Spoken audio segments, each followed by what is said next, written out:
Hi everyone, my name's Kelsey and welcome back to my channel, Ruffalo Reads.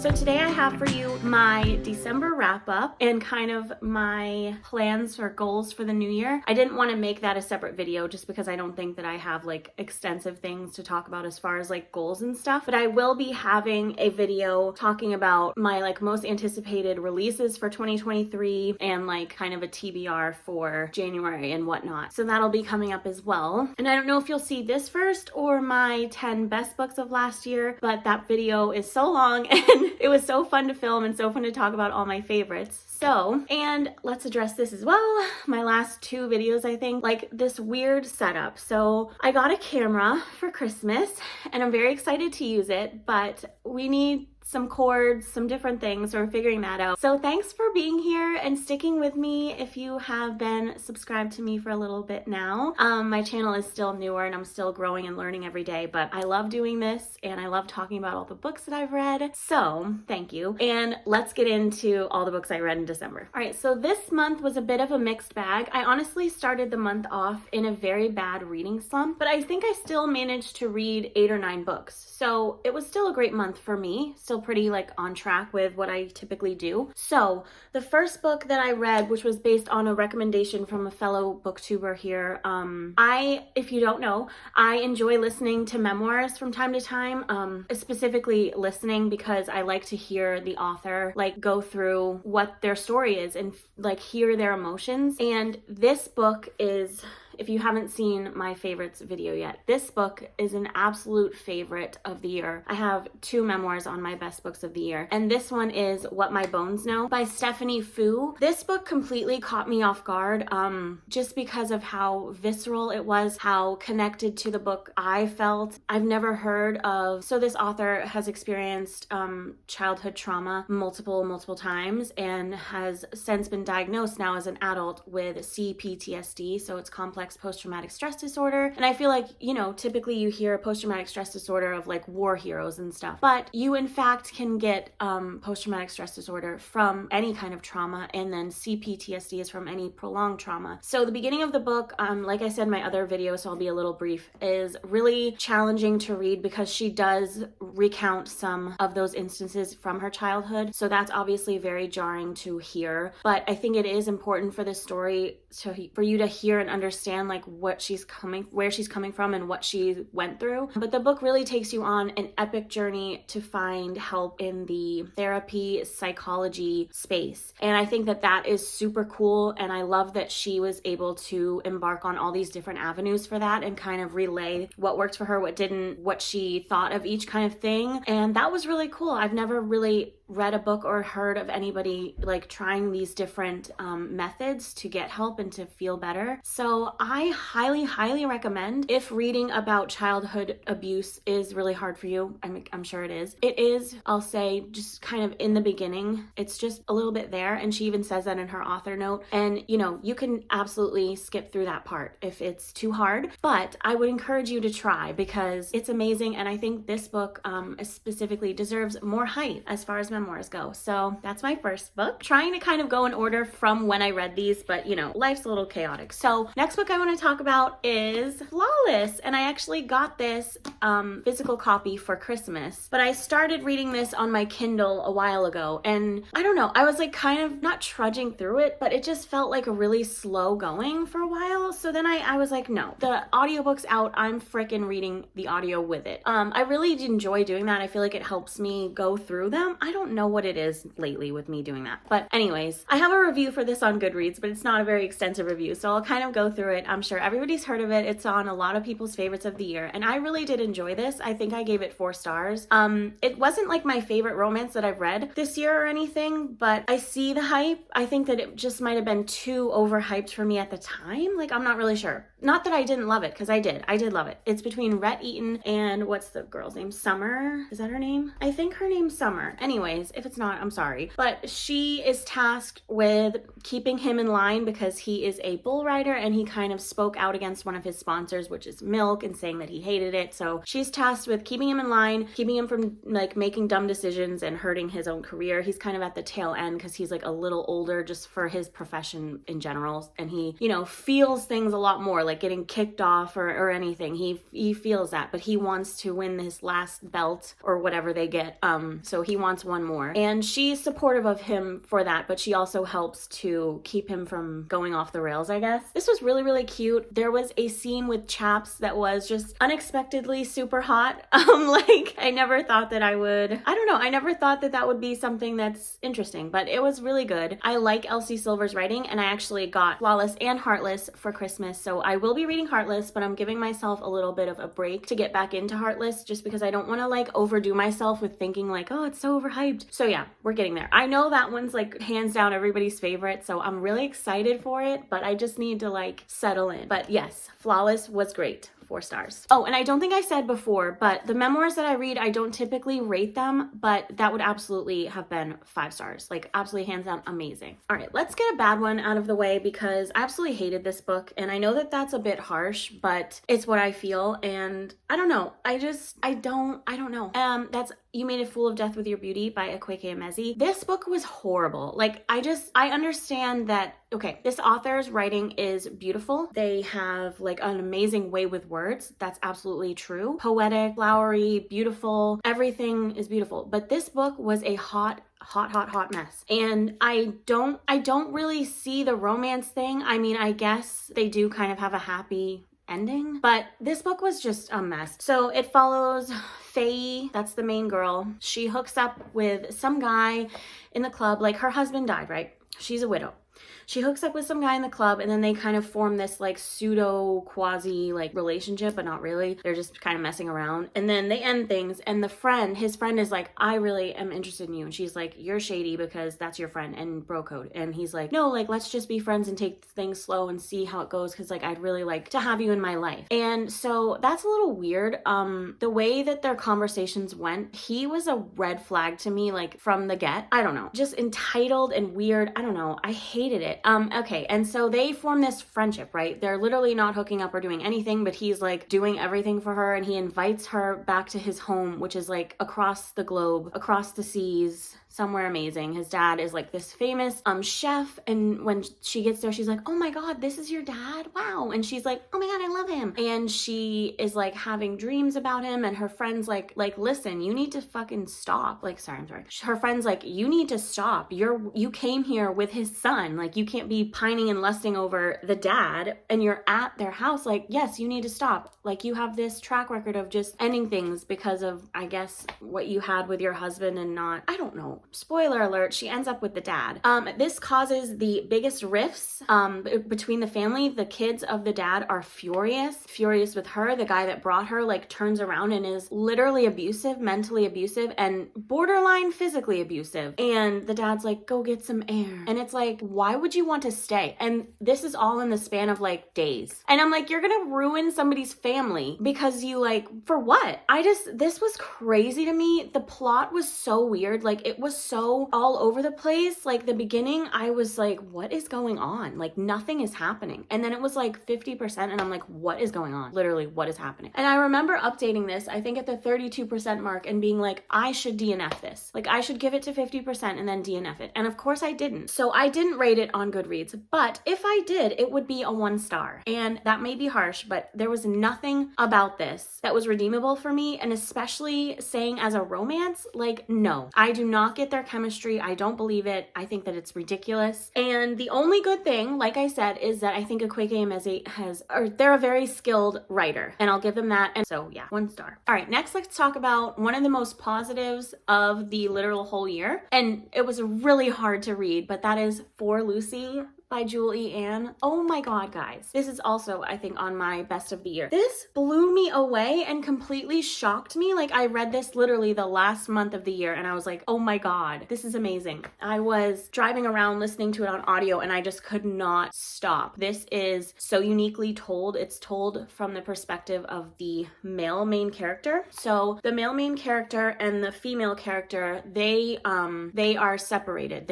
I don't know if they're divorced or not. I can't remember. I think they they are, but they're still co-parenting their one child. Their other child drowned at a very young age. I think he was like 4 or something. It's terrible. So obviously that caused this huge rift between them. They drifted apart, and I cried, sobbed repeatedly during this book. And I know like loss of a child is probably really hard for everybody, but I don't know, like I said, if this just hit me extra hard as a mom, like I just know the immense guilt that you would feel, and the just devastation, and just wanting somebody to lean on, but also wanting somebody to blame and punish.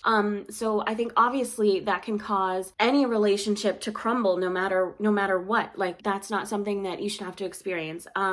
So the book is them finding love for each other again. And there's also this crazily great message about like water safety, I guess. And it was like done in a very classy way where it's not like, this is what you should do. It was just like bringing attention to it in the most subtle way. Nuanced maybe? I don't know. And I've never read a romance where it's just from the male's perspective. Like who would think that they would like that? But it was seriously so good. This was 5 stars. If you haven't tried Julie Ann, I highly recommend. And I know that like I said, loss of a child can be hard to read, but I still would say give it a try. Like even just try the beginning and see how it goes for you. But I love this book, and I'm so glad that I found Julie Ann this year, thanks to Cheyenne from That Tall Book Girl, who told me to read The Fisherman Duet, which I absolutely also loved. So she's great. Her writing is great, and I actually just got the cover-to-cover book box that's Julie Ann, so I'm so excited. Anyways, though, I need that book in my life. I'm sad I don't have it, but I would highly recommend. Next up is another book about a family broken apart due to loss, and that is Before I Let Go by Kennedy Ryan. This book was amazing. I think it took everybody by storm this year. Kennedy Ryan's writing is always so beautiful and heart-wrenching. This book follows Josiah and what's her name? Josiah and Yasmin, and they are a divorced couple. They have 2 kind of teenage/middle school age children.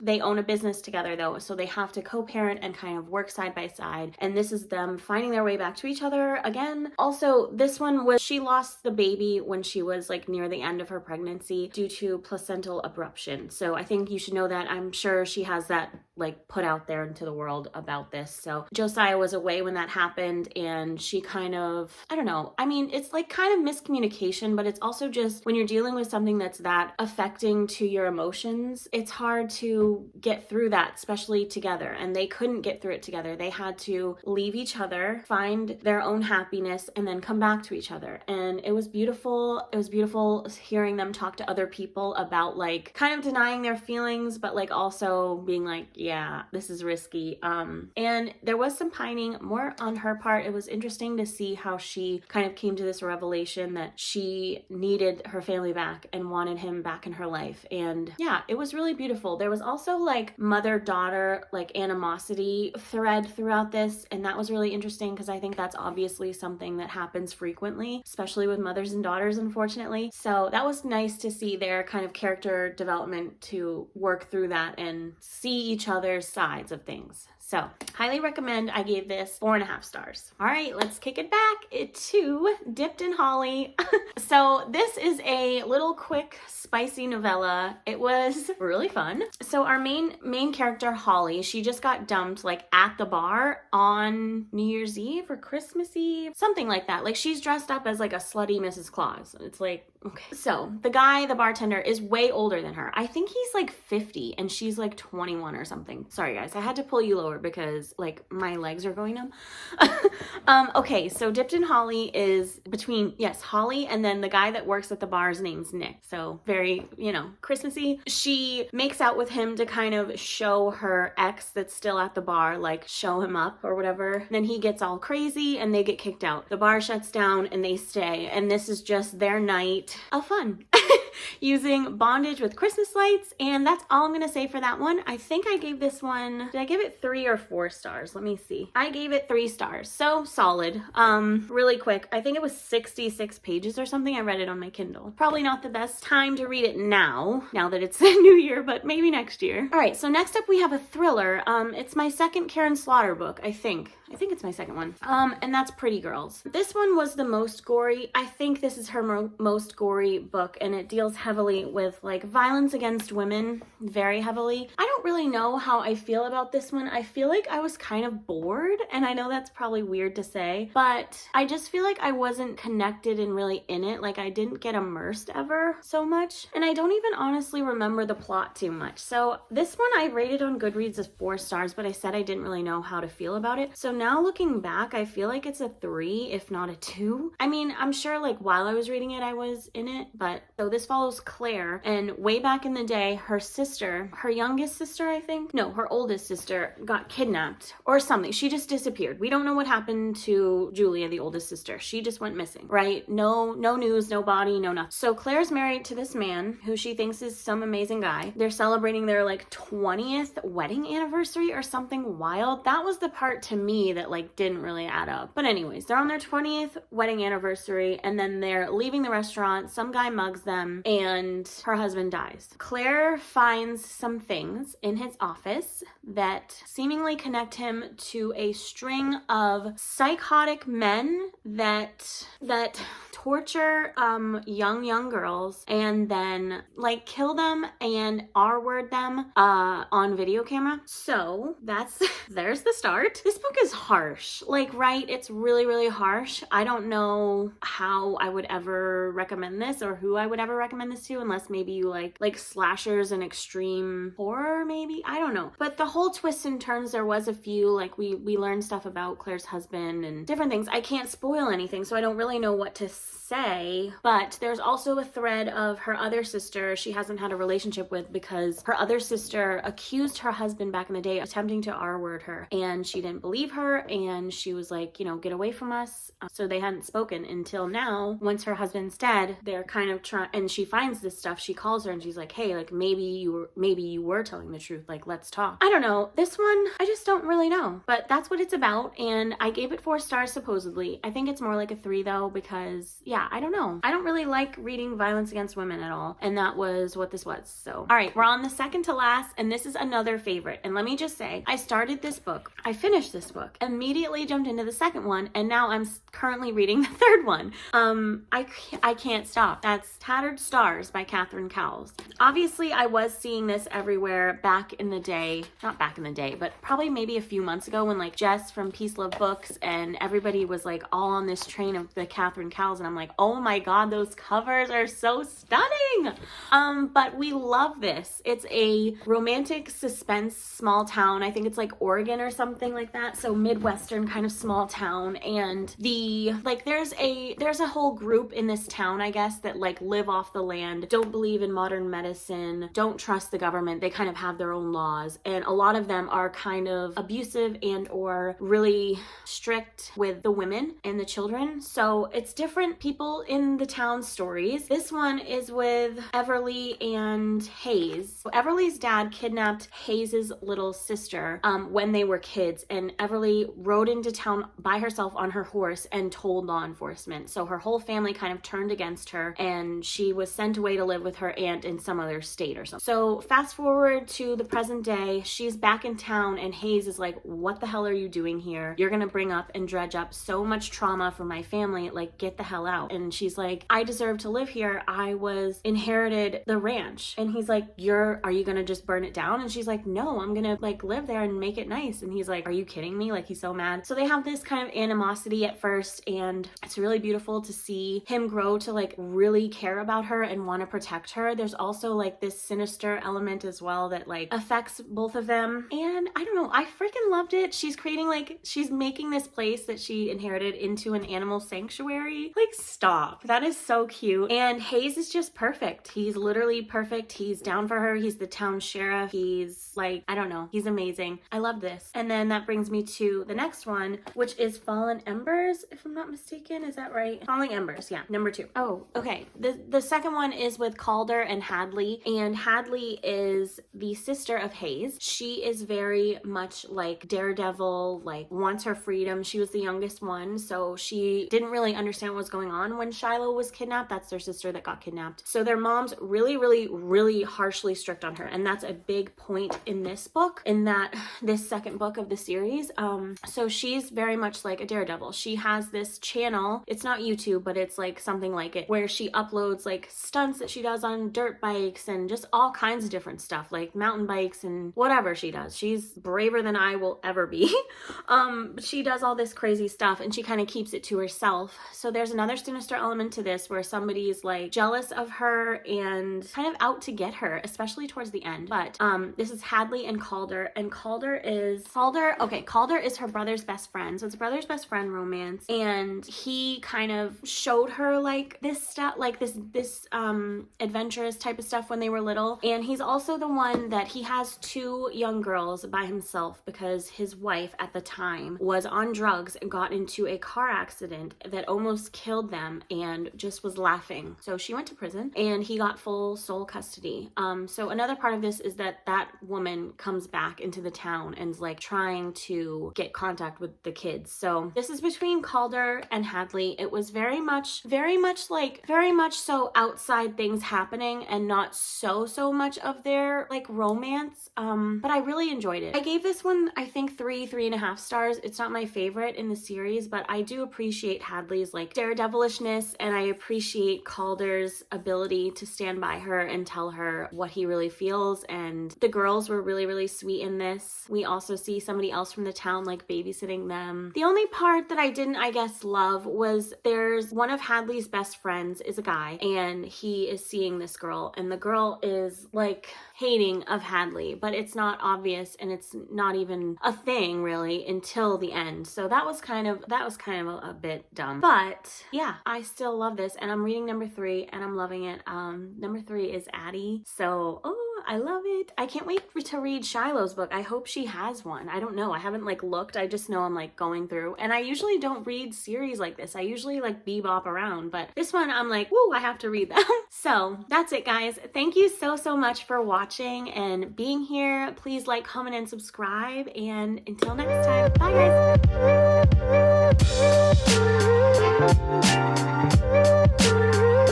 guys.